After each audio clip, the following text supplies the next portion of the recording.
بسم اللہ الرحمن الرحیم۔ بہترین نصیحت۔ اللہ کے رسول صلی اللہ علیہ وسلم نے ارشاد فرمایا، دوسروں کی عورتوں سے دور رہو، تمہاری عورتیں بھی پاک دامن رہے گی، اور اپنے والدین کے ساتھ حسن سلوک کرو، تمہاری اولاد بھی تم سے حسن سلوک کرے گی۔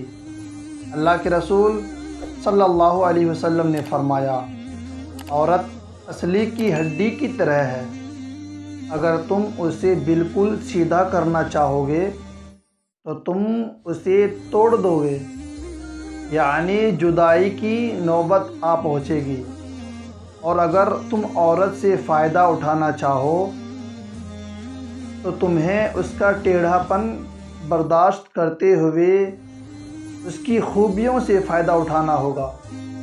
حضرت محمد مصطفیٰ صلی اللہ علیہ وسلم نے فرمایا، یہ بات جان لو کہ یہ عورتیں اپنے شوہروں کے ہاتھوں خدا کی امانت ہے، اس لیے مرد حق نہیں رکھتا کہ انہیں کوئی ضرر یا نقصان پہنچائے اور ان کے حقوق کو پامال کرے۔